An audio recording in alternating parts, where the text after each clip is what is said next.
sexy backbeat goes back to the beginning of the 20th century, and it was the characteristic of all of those streams of music that fed into and eventually created rock and roll in the 1950s. There were many streams of dance music that eventually amalgamated into rock and roll. Let's illustrate that. There was ragtime, early 1900s. Ragtime. You know, we've heard of the Roaring Twenties. One of the reasons they roared was ragtime. It was also called jig piano, and the name ragtime was a description of the rhythm. It was raggedy. It was off center. It was raggedy. And the spawning ground for ragtime was the houses of prostitution and gambling dens and drinking and taverns and bars. Ragtime. Here's Jelly Roll Morton. He's got his little rag. 2, 3, 4. 1, 2, 3, 4. That's a backbeat. That's as good of a backbeat as any rock and rollers ever had. That's just the old. And that was early 1900s, and it was the music they used to party with, drink and get drunk and commit adultery against your wife and all of that stuff. And then with boogie woogie, the blues and boogie woogie, and it featured what they called a walking bass. If a pianist was playing it, the left hand would be playing the boogie woogie, and just be going back, and then the right hand would be playing some melody going counter with that. Here's an example. This is Professor Longhair. That's a heavy rock music. That's heavy rock music. That heavy backbeat there, that heavy offbeat there, which we've found is a sexy beat. Then there was jazz. Jazz. All of these styles of music came out of the whorehouses, taverns, and gambling dens. And there was this strong backbeat. Here's Kenny G, example of jazz. Emphasize the use of polyrhythms, the idea of playing the melody separate from or above the beat. And there was big band, the swing era. Big band. Let's listen to this. This is big band, the swing era, the 40s, World War II. It's the same thing. It's the offbeat. Western honky-tonk. The Western crowd had their dance music. And of course, Hank Williams, the biggest names in Western music, country Western music.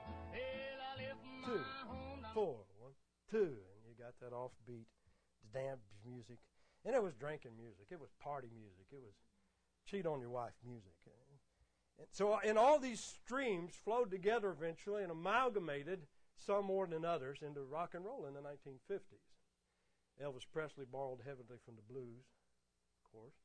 And but he was influenced by all of that, and rock and roll has always been influenced by all of that. And there was Caribbean and Latin. Here's Iko Iko. The rumba, the salsa, the cha-cha, the congo, the limba, the mumba, the calypso, coming out of Latin America, Caribbean, and it had that heavy. You can't hardly trace that beat, but it's all over the place. But it's never solid. It's never a solid, just straight beat. Just offbeat, offbeat, offbeat. And that has been the characteristic of sensual dance music all the way through the 20th century into this very day. The backbeat, the backbeat, the backbeat. But there's two other characteristics of worldly music, and that is a whispery, breathy style of singing. The microphone is held extremely close to the singer's mouth, and there's this feeling of intimacy that's created. And it's a sexual thing. In the book, The Art of Rock and Roll, Charles Brown talks about the vocal tricks that Elvis Presley used.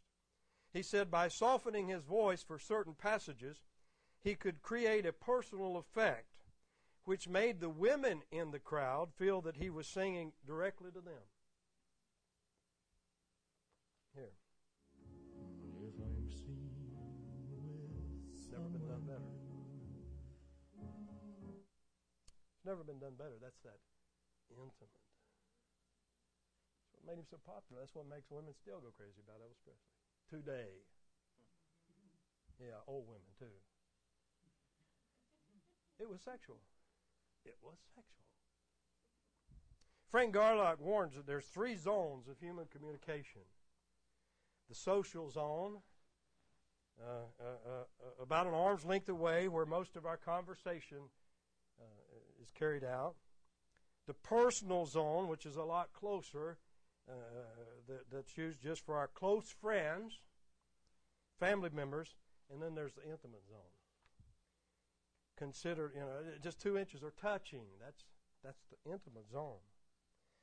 He says, when was the last time you had about a 4-minute discussion with a member of the opposite sex other than your wife or husband, only 1 or 2 inches apart? If a woman, pastor, comes up to you, not your wife, member of the church, she's up there about 2 inches from you, that's not right. That's really not right. I don't care how hard of hearing or half blind you are. That's the intimate zone. He said that conversation took place the last time you listened to any one of the popular secular or Christian vocalists who employ that breathy technique. It may have been a one-way conversation, yet it took place within your intimate zone. Your intimate zone was violated. Drinking in that sound, listening to that kind of sensuous music, not only involves entertainment, but feeding the heart, soul, and imagination.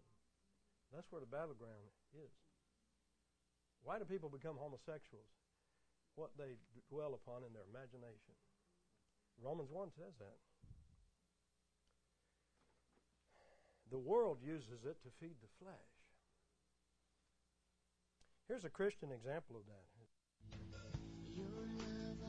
A very popular contemporary Christian musician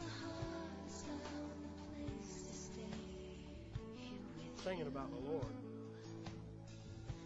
You wouldn't hardly know it, would you? Sounds like her boyfriend to me.